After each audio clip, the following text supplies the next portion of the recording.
Hello everybody and welcome back to the Stevie P channel, and I've been forwarded a list of the top 100 rugby players by RugbyPass. Their annual list is eventually finally out, and a lot of people asked me about it. So I thought I'd actually just jump on here and do a bit of a video about it and kind of look at the list. I haven't looked at it yet. I've seen number 100 because I've literally just pulled that up, but I do know he's at number 1. Now it's going to be quite contentious, and that sort of seems to have sparked the debate, which is why I thought I'd basically kind of just sort of react to the top 100 players and kind of see what I think and what change potential we make. And it's quite nice. Apparently it's got sort of the new entries. It's got a list of sort of who goes up and down, the likes of that. So it's gonna be interesting to sort of see how many Springbok players feature in this list, given the fact that we've had such a good year. So before we get into this, please do smash like on the video. Please do subscribe to the channel as well. Please also do send me suggestions, things you would like me to react to or respond to, and the likes of that. We did a video about Sacha Feinberg-Mngomezulu yesterday and the 2 games that he sort of really broke through this year.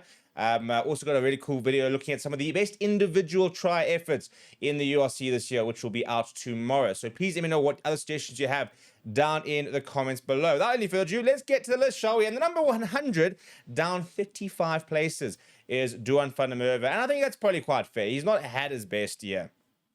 Did play in the British and Irish Lions, obviously go across there. Just hasn't quite been able to sort of consistently bring those sort of try scoring priorities that he has before. Tyke Ferdinand also down, also I think quite fair. A player that, he's world class on his day, but he's also not been sort of at his best. Andrew Kapowitsa at 98 there. Our first South African at 97. Andre says, now I reckon that I don't think I'm going to have to scroll very far to find players who I think he should probably be ranked higher. This is probably a case of him, the bench role, really playing against him. But I mean, 11 out of 15 games this season, specialist flank on 6 occasions, 5 tries this season. I mean, the way you look at him play, I mean, I think he had a much better season than Mac Hansen, for example. Definitely a much better season than Tamati Williams. I mean, come on, people. Come on, people. So I think so far, Andre Esterhuizen has been disrespected. Charles Olivon, that's done a lot, 51 places, simply because he didn't play a lot this year. I mean, an ACL does that to a man. But on his day, absolutely world class. Sacha Feinberg-Mngomezulu, I mean, this is an absolute joke. To have him at 93 and Andre Esterhuizen at 97, come on. I mean, Sacha Feinberg-Mngomezulu played, like 4 or 5 games for the All Blacks at a push. And I know this sort of brings in your domestic form, the likes of that, but your international form, really, for me, is what makes it. Even Luke Cowan-Dickie. Max Jorgensen, I think he could actually be a bit higher, to be honest. I think he had a phenomenal year, an absolutely brilliant year. I think he's truly world class, to be honest, and I think that he's going to be a big part of this Australian side moving forward. Xander Ferguson down 15 places. I mean, come on, people.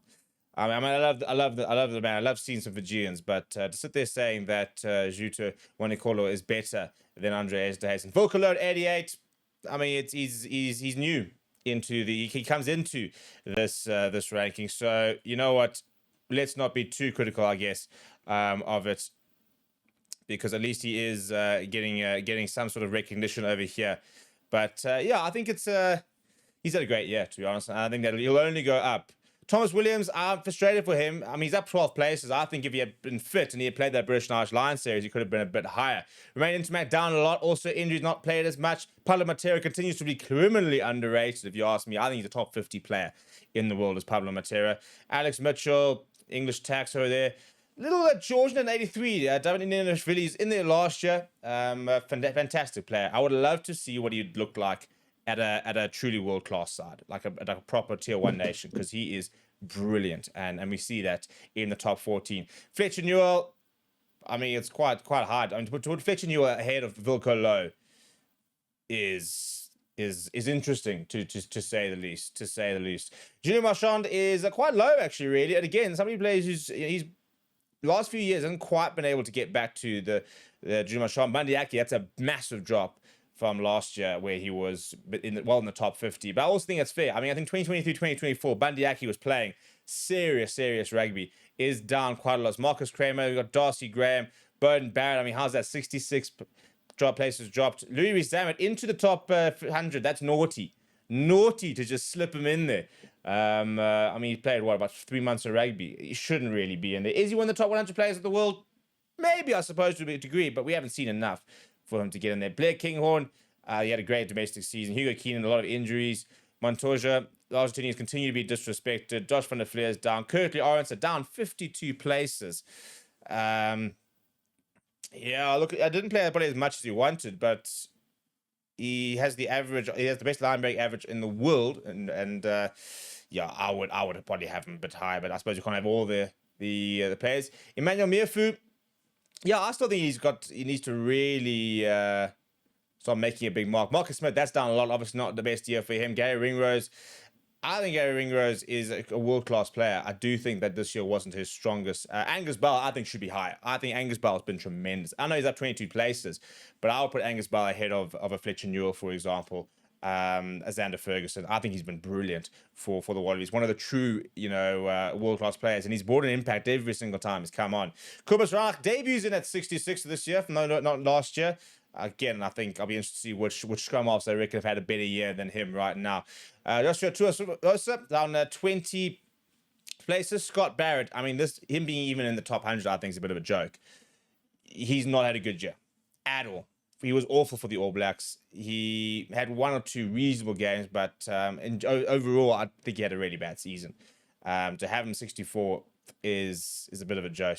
Same as Samasana Tokawau, I think also. Andrew Porter, I think he's been exposed a little bit, but did start many of the tests for the British and Irish Lions. Rob Valentini, probably down because of injuries. George Ford, I think this is also a bit disrespectful. I think George Ford is arguably top 3 best fly halves in the world right now.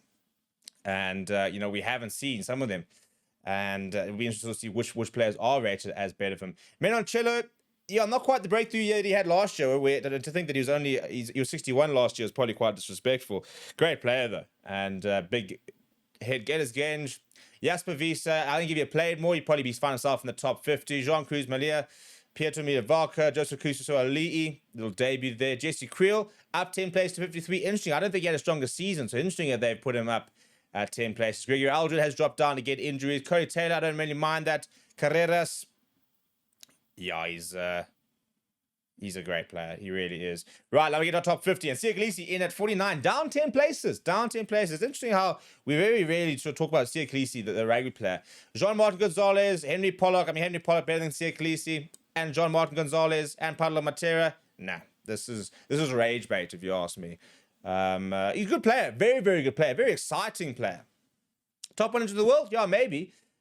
Top 50? Nah, no chance. Albanose, Jack Morgan, I don't mind that at all. Big fan of Jack Morgan. What a disaster. James Lowe, are you mad? Are you mad? 44th after the season he's had. Nah, no chance. No chance. And you can't sit there and list the stats over the last 4 editions because he's just, if you looked at him recently in the last few weeks, awful. Caleb Clark, ahead of Kurt Lawrence, ahead of Blair Kinghorn.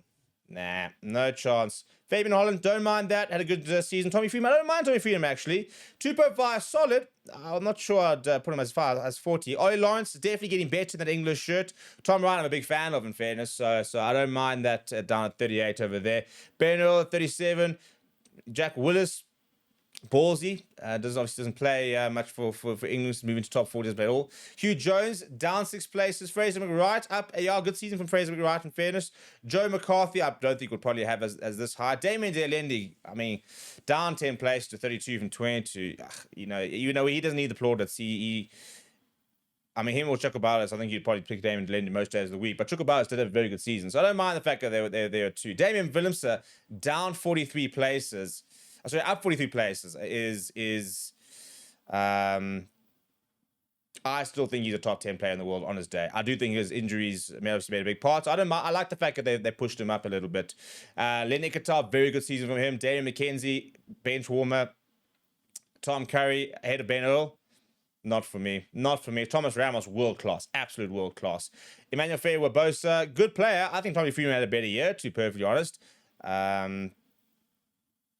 But a very good player. Very young, very Triple Otto. Also a couple of injuries as well, but a big player. Will Skelton. This is very much on his on most of his club form. And he makes the Wallabies a much better player. 23rd best player in the world. I think he's up there, in fairness. Wallace Atiti, I think he had a very ordinary year, to be honest. After a breakthrough player of the year, I wouldn't put him at 22nd in the world at all. Cameron Roy got up, but I don't mind. Will Jordan. Yeah, Dan Shearer, 19, good player. Caleb Doris, down a little bit. I'm a big fan of Caleb Doris, though, to be fair.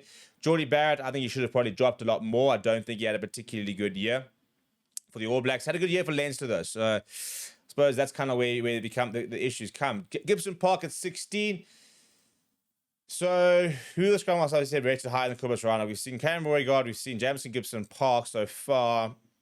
I think Cobus Rana could have matched to Roygaard's season, to be perfectly honest. Damien Penno scores tries for fun. Ty Byrne, Ty Byrne's a top 5 player, top 10 player for me. 100% top 10 player.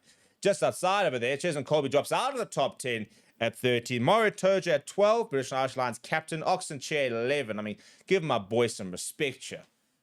Ox should be in the top 10. Come on. Finn Russell up to 10th. Even Etzebeth, I think this is very, very generous after the season he had, to be honest, at 9. He didn't have his best season, to be perfectly honest. Louis Biabari at 8. Thomas Toy at 7. That's mental to have Thomas Toy at 7. First of all, Oxenchair had a better season to start. Look, I love the fact that Thomas Toy is getting this recognition. His form for Bath probably doing a lot of heavy lifting here as well. I would have swapped him an Oxenchair. Archer Sneyman, that's a naughty entry, and it's 6th. Look at all this because Ollie Severe at 5, Malcolm Ox at 4, Peter Steph the Toy at 3. Anton Dupont at 2 after the year he's had. It's a bit of a joke. But the big news is Sacha Feinberg-Mngomezulu named the #1 rugby player in the world. They said that no one else has proved as transformational to their side as a 23-year-old tipped to go down as South Africa's greatest ever player. I don't think anyone said that so far.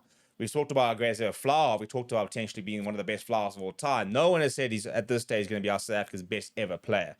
We've got people like Peter Steph the Toy in those conversations. We've got Brian Banners in those conversations. We've got some pretty good chaps.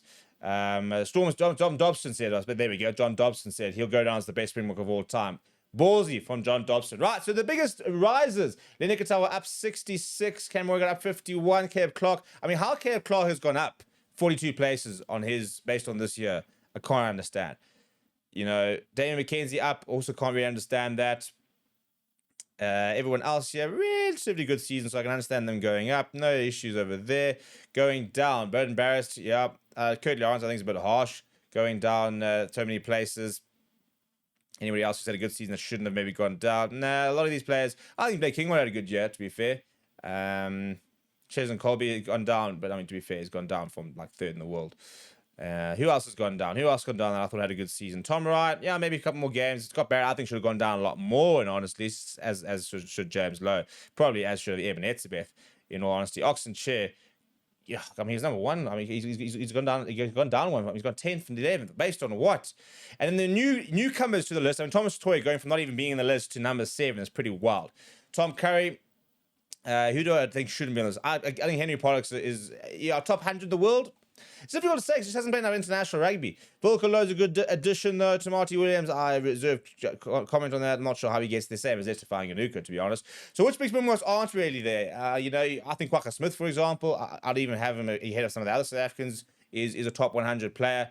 I think that No 100 Pollard is obviously going to be quite a big call, but a majority of your sort of South African starters are more or less there.